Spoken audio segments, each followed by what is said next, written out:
There we go. I'm no longer doing dishes.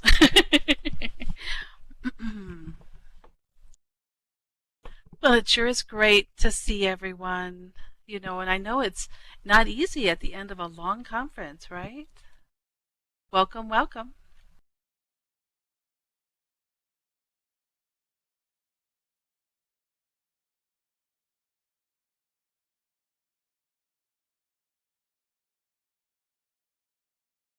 And JJ, they're going to ask everyone to sit if at all possible. It has something to do with the technology.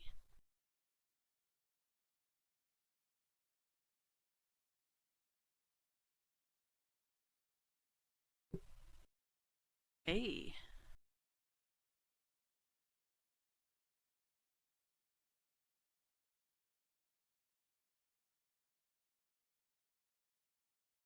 Very nice.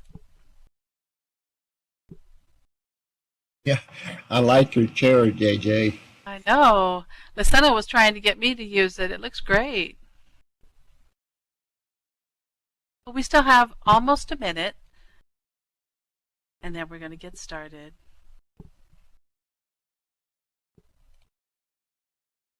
Because I know you're eager to get on with the festivities. We're not in between people and their dinner, are we? Oh, yeah, we're separating people from dinner and from celebration. From music and dancing and the closing ceremonies. Absolutely. Well, it looks like we're at the top of the hour. Everyone ready? Can you hear me? Let's do a little sound check before we get started. Okay. Thank you, Dancerina. Awesome, awesome. Hey, Frankie, good to see you. Dodge, Jazz, Samantha, Galen, Sappho, Duncan. Thank you very much. Well, we'll get started then. Hi, and welcome to the Virtual World's Best Practices in Education 2021 Reconnaissance. This is the short intro. I'm Lobo, known as Cynthia Cologne. It's so great to see you today. If you would like to see the slides online, just in case the text is hard to read, please feel welcome to get a copy of them. Our Harmony Society includes our dear friends and family, and this is a short intro. Spinoza Quinnell sitting next to me, who's our mastermind and innovator at Virtual Harmony. Our science fiction librarian, the Librarian of Caledon, J.J. Drinkwater. Our thinker and connectivist, Barbara Truman, known in Second Life as Delightful Duwangle. Hey, Francisca Yanakura as Frankie Antonelli, and our Heart Sisters, Algernon Loire and Lynn Skylark. And I'm Lobo. As you know, I'm a professor and an enthusiast in the things we're doing. To see our 130 plus presentations, you can visit my SlideShare, and all of them should be downloadable if you ever need to use content or if you have questions.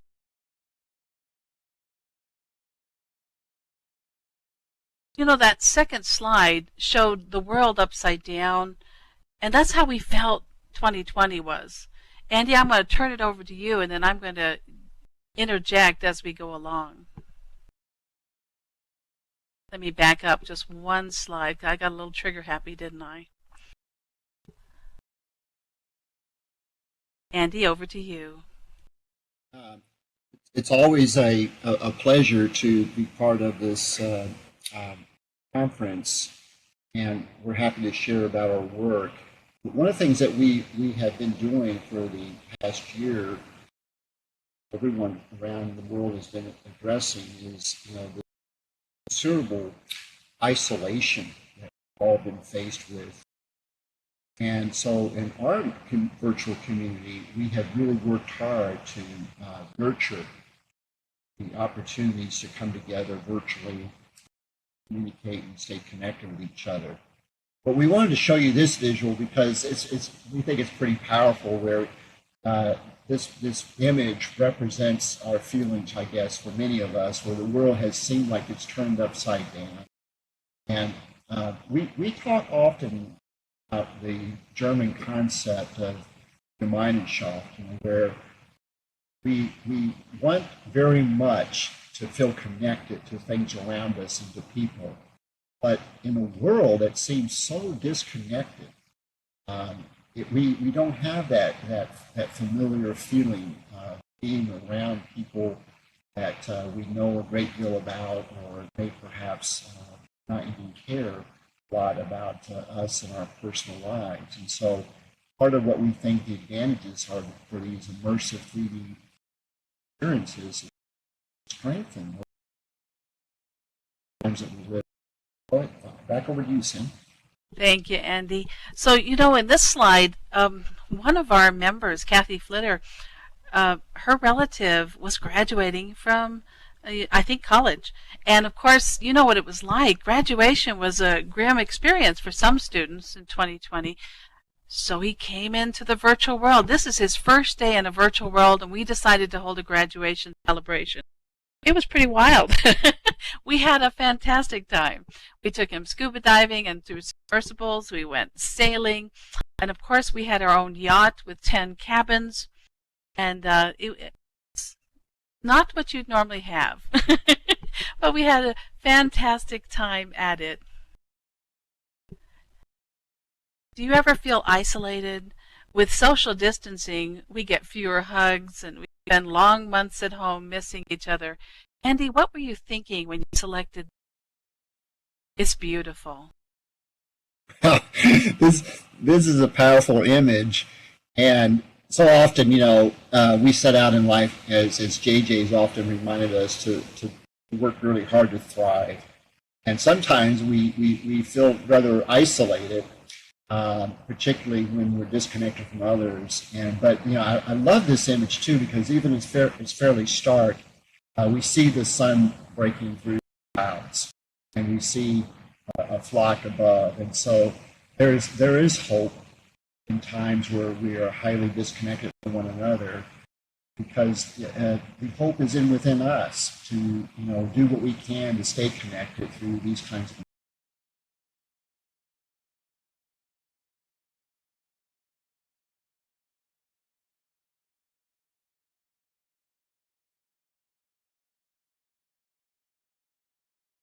This next slide is Delightful Dewangle's home in Loire.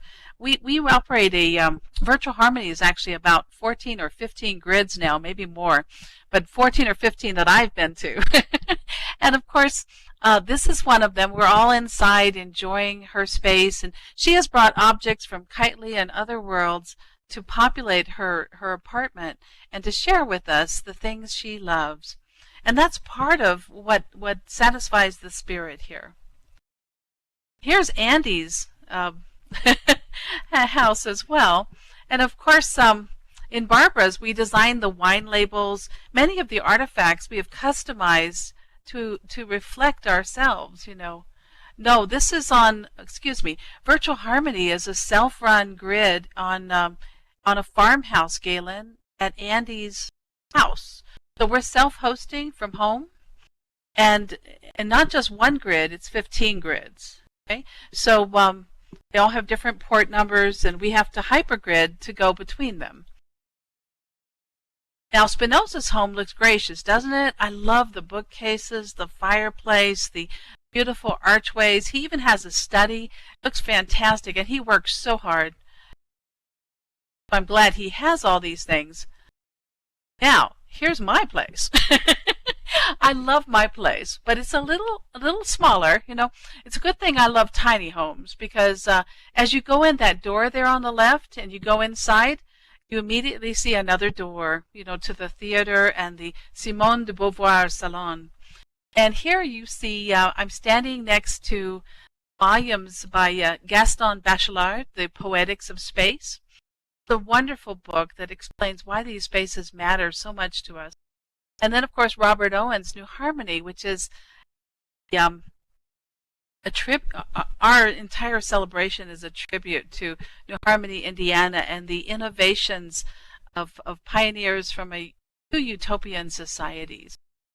We're kind of mirroring them, right? And then when you're inside my little place, there's the floor, okay? And I tease everyone, because one day we got everyone into the room, and of course we had to be very cozy. Mine doesn't have chairs, but I have all the best books, okay? So other than the ones that JJ has. I have to say, there that the cardinal thinks it's rather spacious. I know. There's a cardinal on my shoulder who's staying there, But I love it. But those of you who know me know I don't normally put up walls or a ceiling because I'm claustrophobic. So I tend to build outsides and have these gracious, spacious places. So I had to laugh, that my space tends to be a little more intimate. Now, Andy, why don't you tell us about the Pilgrims project for just a moment? Oh, sure. One of the things that we do is to, keep ourselves fairly busy with prototyping various simulations that really benefit from these types of immersive environments. And so we took the Shackleton story of, his really harrowing expedition to the Antarctic. Miraculously, he was able to bring every single member of his crew home.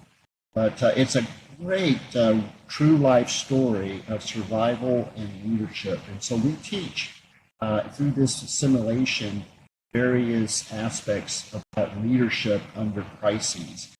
What is it? What do you need to pay attention to when you're trying to make critical decisions associated with the kinds of challenges that we often face in tough times? Go ahead, Rick. Here are a few more images from it, and of course from our celebration over the holidays on the upper left. But on the lower, on the right side, we're still in the McMurdo station, which is new, and we had a seal hunt. We kind of like a scavenger hunt. You had to look for seals, and of course JJ adds so much to our experience. JJ there is wearing a penguin, and taken off exploring the island on the quest, and of course adds whimsy and joy to everything we do. I just absolutely love the humor that JJ brings to our weekly times together. There's just nothing better than a good belly laugh. And so when JJ gets us going, usually the times are very memorable. We really enjoy it. Andy does too. Do you see the bottle in the bear's mouth? The polar bear has brought a bottle, wants to join in the fun. And of course, everything around us has a sense of whimsy and wonder. Now, every time we build one of these simulations, Andy also builds vehicles. So we always have things to fly or things to drive or snowmobiles or whatever. So it's never a dull moment. Every other week we have something new. It's diverted. So I think that's part of it. Fresh. Well, Spin, you want to tell us about Sakurajima? Well, we have grids for every part of what represents our backgrounds and experiences across the community that participates in virtual harmony. And Frankie has been helping us understand a great deal from her family and culture. And so one of the things that we try to do is make these grids so they're very fun to be in, but also you can learn something. And so in every grid, we try to make things very interactive and in some ways give people the opportunity to experience talking about the different cultures and backgrounds that are associated with what these grids represent. So in a minute, I'm sure Frankie may have something to share too regarding the things that she's been asking us to learn about in this Sakurajima grid. Yes, Frankie, did you have anything you wanted to add? Also, please realize one of the slides about the interactive part that we have is coming up in just a few slides, but if you want to add something here, you're the mastermind of this. Uh-oh. Sure. Actually, it has been an inspiration, really, from Andy. And I just put it in the chat, but the Sakurajima Island or Sim has been a great opportunity for me to reconnect with my roots and to actually learn more about it. I am a second gen, so I didn't know many of the things, and Andy actually has taught me quite a bit about some of the practices Shinto.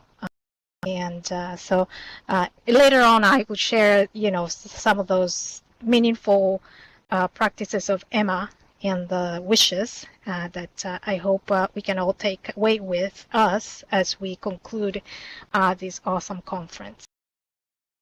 Thank you. Thank you, Frankie. So let's see here. Now we have JJ Drinkwater. And we're going to think about, look at this photo for just a moment. Spinoza selected this one to reflect Gemeinschaft, and that comes from Ferdinand Toni's research about community and this very unique way of thinking about our society and why it matters. Why does it matter that we're all here today, that we're sharing? You're not passive. You're actually a part of this journey that we're crossing this bridge together.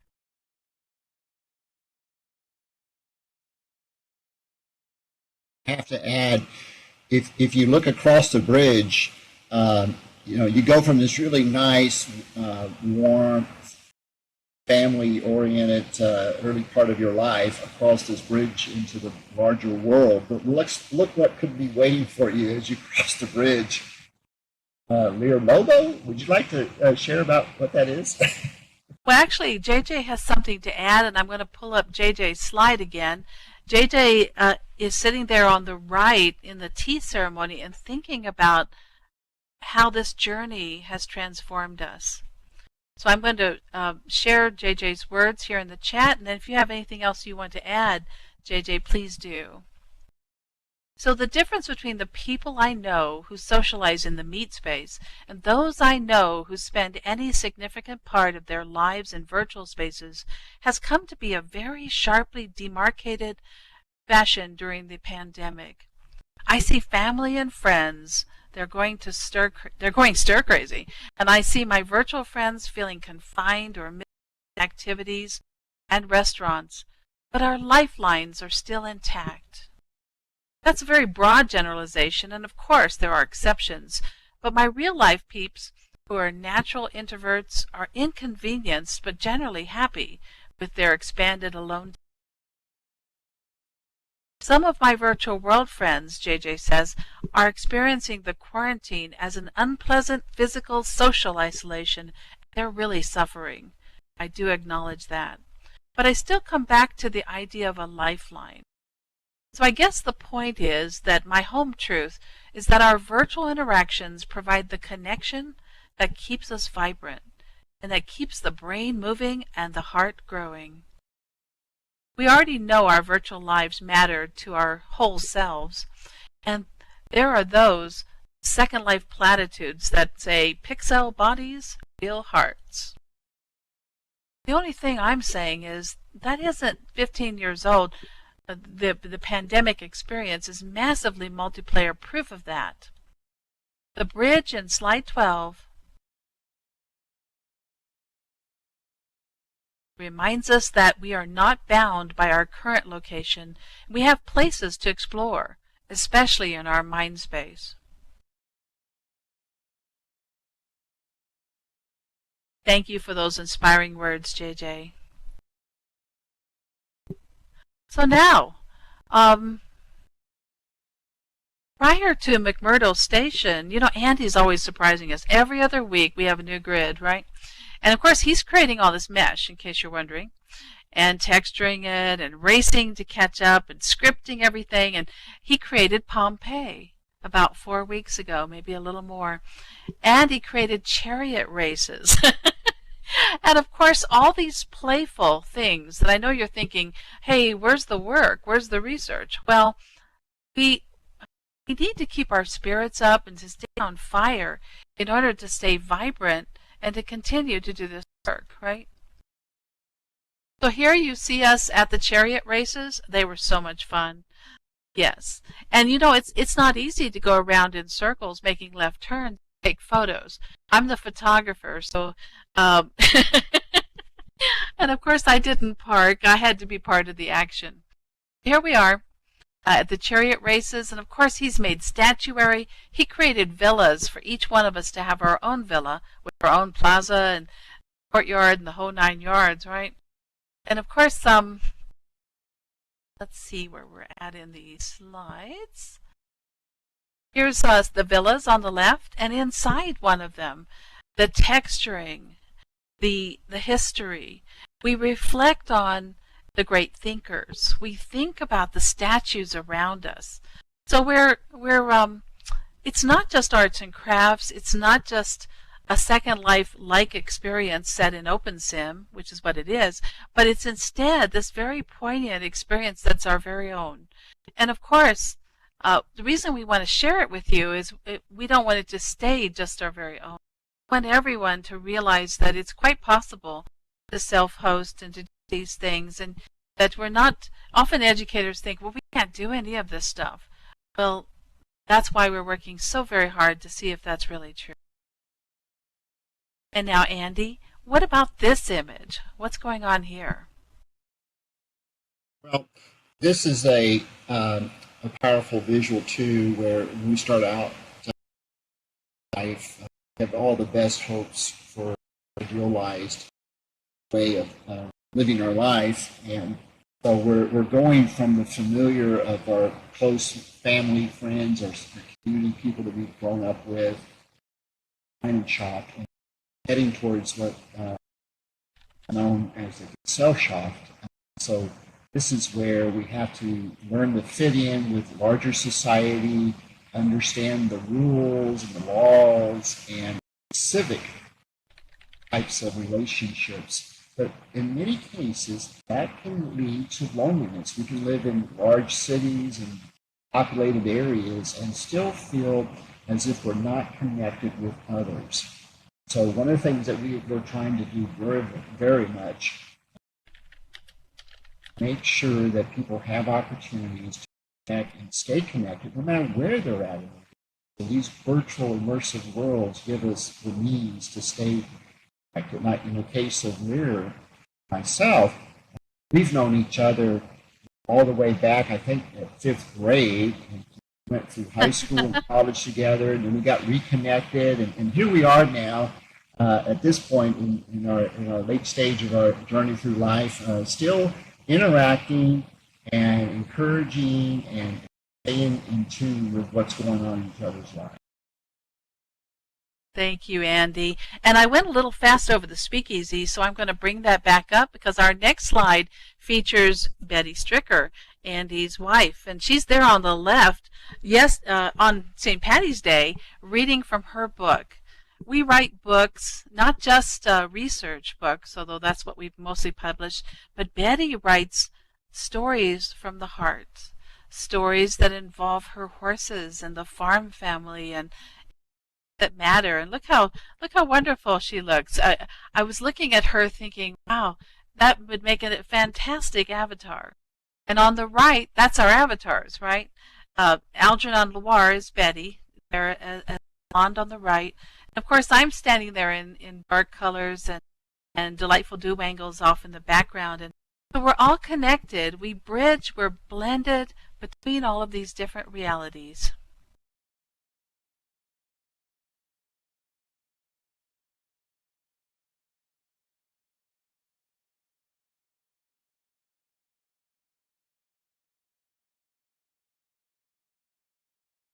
There we go. Sorry. I was frozen for just a moment. So see these imagery? Frankie, this is the Emma you were talking about and some of the translations. Do you want to tell us about this slide? Sure. So the one that's right in the center here is, excuse me, to the left, to your right, probably, is the kanji for harmony. And to the other side is the name of my house in Sakurajima that is actually a translation from a foreign word and a combination with the kanji word for house. We like to name our places and provide us with the our own individual feeling of our individual spaces in world. But I think if we could go to the next slide, the Sakurajima Emma interactive board. In the Shinto practice, the Shinto practice, there, the what do you call? People can make their wishes, and by putting them in a plaque that they can buy at the, at the concession store, and then put their wishes to Kami, the god. It could be, anywhere from health for your family, love, or wealth, whatever it is. However, as you will see, Andy has come up with this creative way of making it interactive so that we can all come and in our own times put the wishes in the Emma board interactive piece. And then eventually, I think we still have to discuss the details, but we are probably going to do what the Shinto practitioners do. During special ceremonies, they burn these plaques where the wishes have been written, and the ritual signifies that you're releasing those wishes into, so that we can all, share with each other what we had been hoping for our families, for our friends and colleagues. And so in this particular moment, I like to share with you all that we have gone through some very tough times, and we are getting closer to seeing the, getting out of these very challenging times.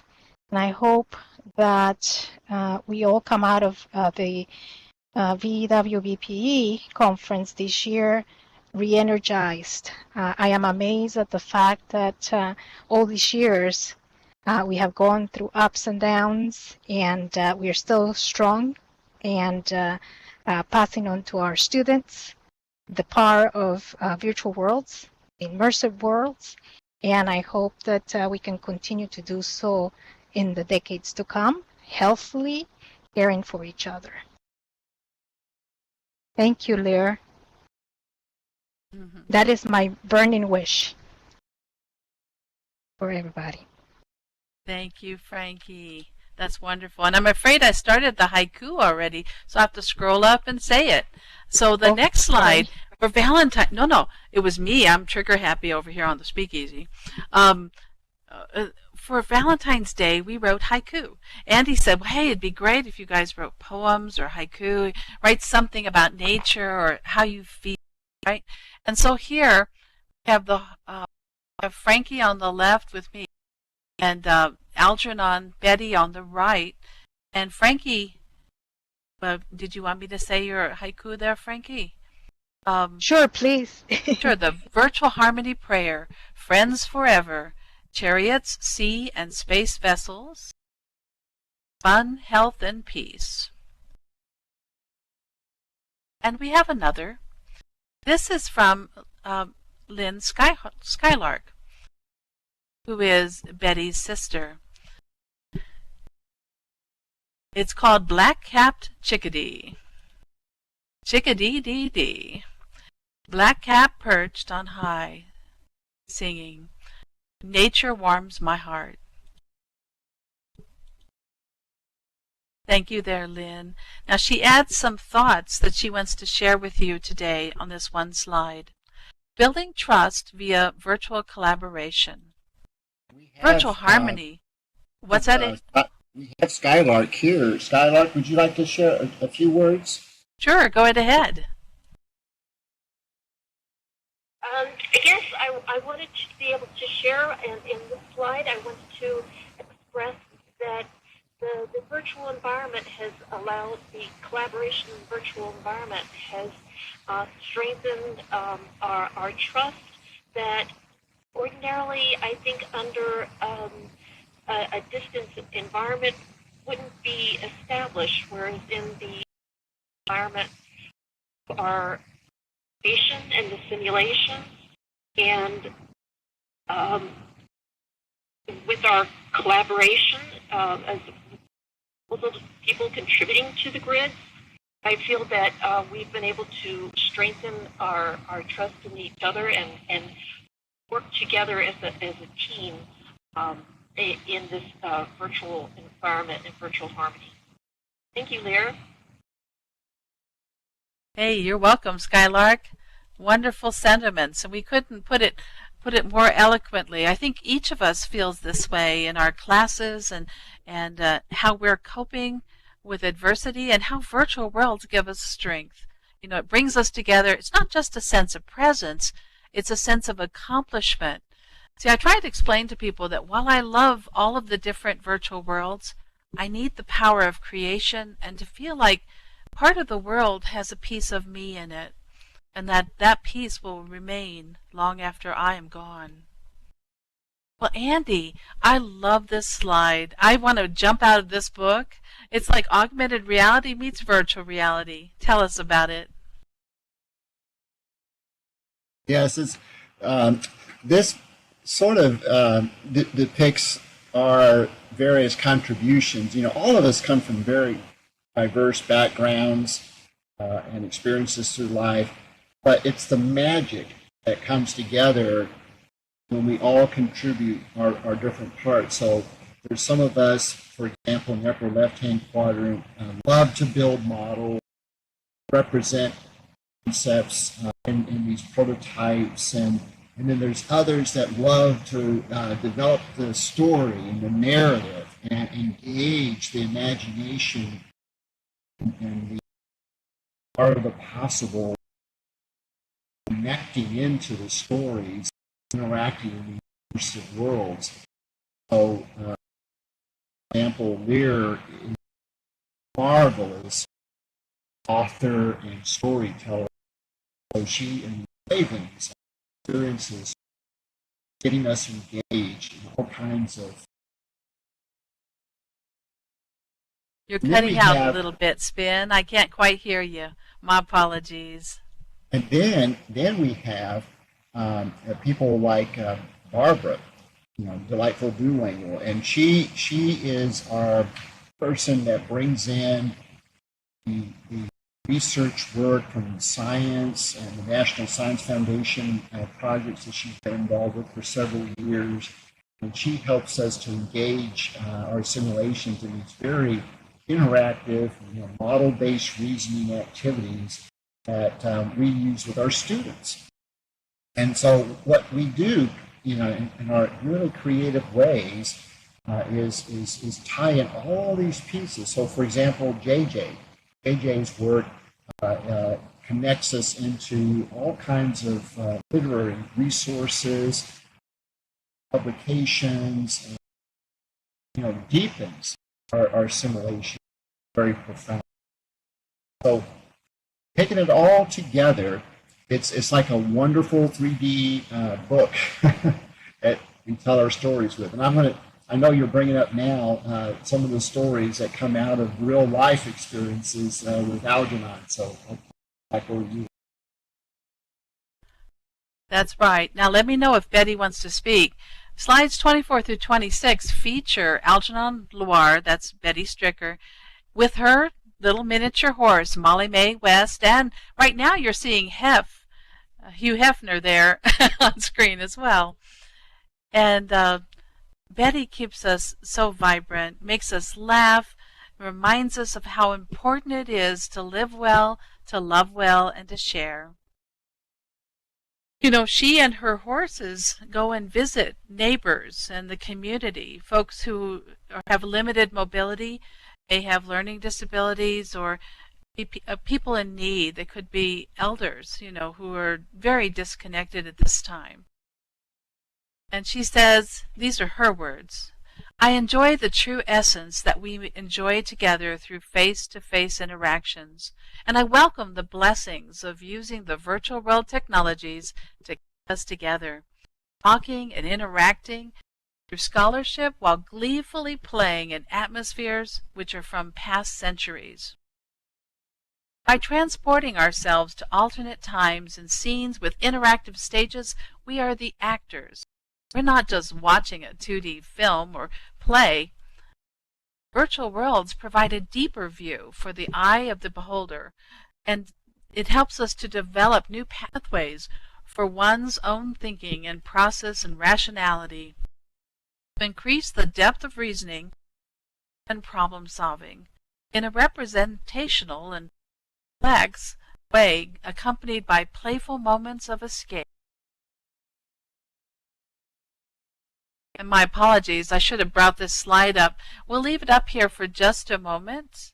And and I want to thank Betty for these words that she's shared with us and all the wonderful times we've had together this past year. We get together every Sunday and spend time together celebrating and sharing, and then also doing a little work. I don't want you to think it's all play and no work, but let's face it, 2020 needed more play. That's our message here. And of course, that's Betty. And then let's take a look at, there's Mollie Maewest. See how small she is? And of course, Mollie dresses up for parades, even during the times of COVID. They had her out for Christmas parades and other parades, sharing and working with the is so very important. Thank you, Betty. So Algernon, Betty is sitting right here, so she says thank you too. She serves as our inspiration. Yes, she does. If you want to say a word, Betty, go right ahead. Otherwise, Andy, you're ready for Gemeinschaft. Well, as you've seen from many of these visuals that have been shared, we really work very hard to bring all these pieces together in how we're helping ourselves to, develop a sense of kinship and fellowship. And we also touch on, all the elements that enrich our life. So, we do pay attention to our spiritual health. We try to unleash the creativity in each one of us, have our own unique ways of making connections and ability to lives. We also, as Peter says, even though, we all have taught courses, we try to have a good time. And for many of our classes, even with our students, we work very hard to make sure that it's enjoyable. So, in all the things that we do with our students, we engage our friends with too. So many of the things that we have in Virtual Harmony have grown out of our work with our students. And part of this, of course, all leads at the very end of that diagram that's above us to a wonderful, harmonious way of seeing balance of life and the importance of our relationships to others, the Gemeinschaft. So even though we leave Gemeinschaft in our youth, we enter into the larger society in the world of Gesellschaft, we can rediscover the importance of staying connected, close with others. And that is a Shinto perspective. And so, Frankie, thank you very, very much. You bring to us an awareness that the things that we're talking about is nearly universal. Back to you, Laura.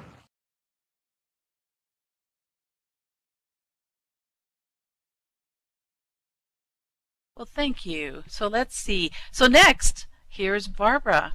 And I love this one. I had to grab her cats from real life. Barbara, what's the names of your cats again? It's Rascal and is it Mischief? The kittens? Houdini. What's that? Rascal and Houdini. Houdini. There we go. I knew it was an escape artist of some sort. They are mischievous, though, so that does describe them. And look at them sitting there so alert, waiting for her.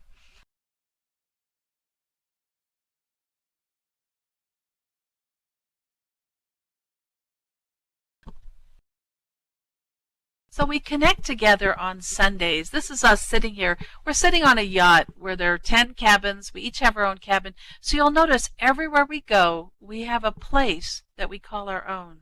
And I think that's an important part here. In the past, we didn't worry about that. Just like when I first started teaching, I didn't worry about identity. I just said, put some clothes on, let's get to work, right? And I learned very quickly, like in 2006, that that wasn't going to. People have to connect with the spaces they're working in, living in. And of course, they have to be part of that. So each of us has a distinct way of representing ourselves, sharing ideas, and being very comfortable. Andy, do you want to tell us a little about Kathy's experience here? Skylark, you know, her name, avatar name, is absolutely a beautiful name. You know, both Algernon and Skylark, and delightful. All each of the people that participate with us represent venturesome spirit, all the creative ways that we've been talking about. And here we have Skylark sitting in a capsule ready for launch.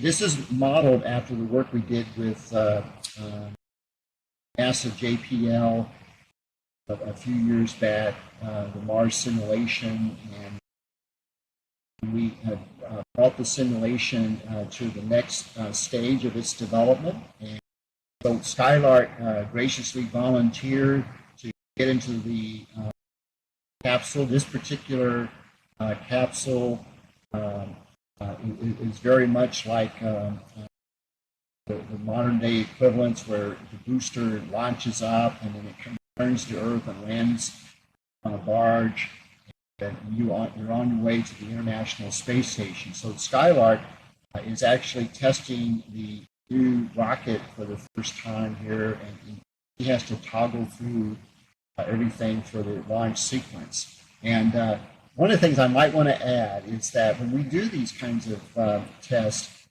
they're fairly rigorous, and Skylark was very, very brave. Sometimes we have explosions in Skylark, but Skylark survived, and she did make it to the International Space Station, so it has a happy ending.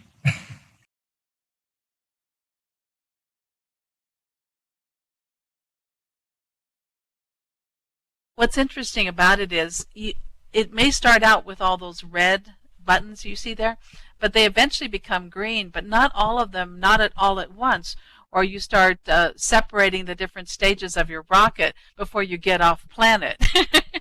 So of course there's a lot involved in it, and you learn a lot about the space program just from trying to understand, how do I fly successfully? How do I get to the space station? And when I get there, is there someone there to greet me? And of course, we didn't even gear her up yet. You know, she didn't even have a space suit.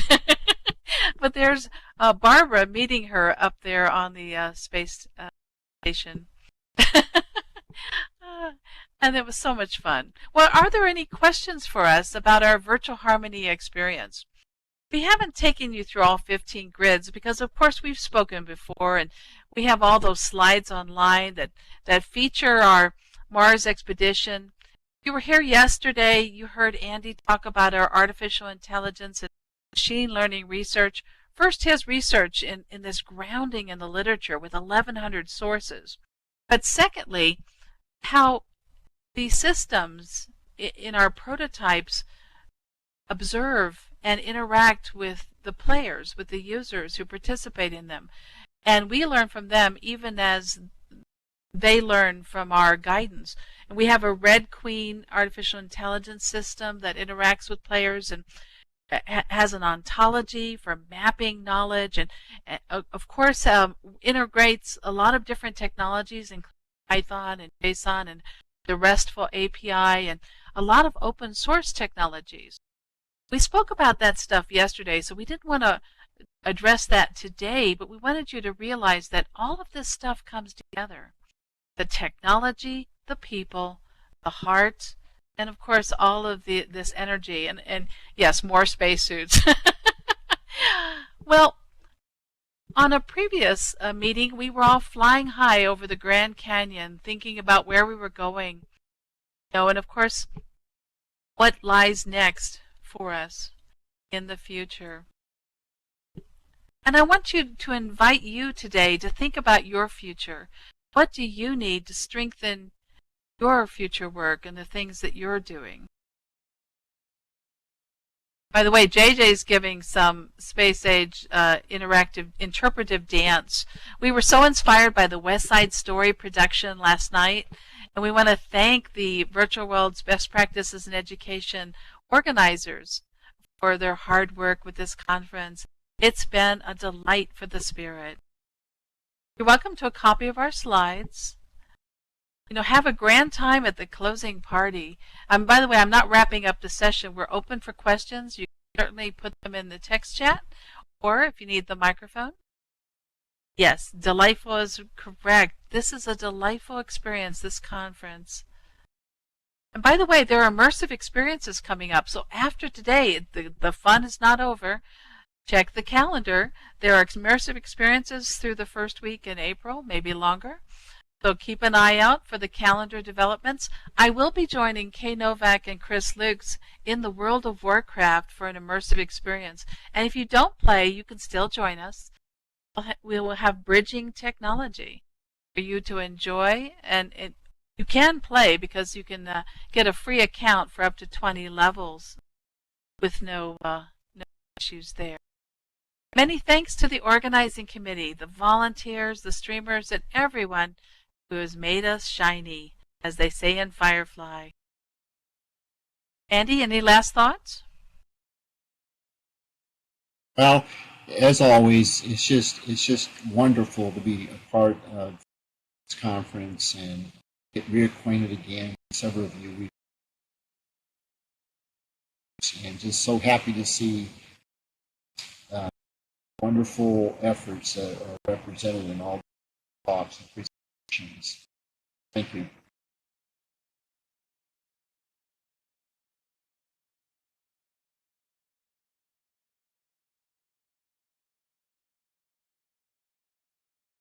Thank you, everyone. So any questions for us or comments? Well, let's rock the rest of the conference. Reconnaissance 2021.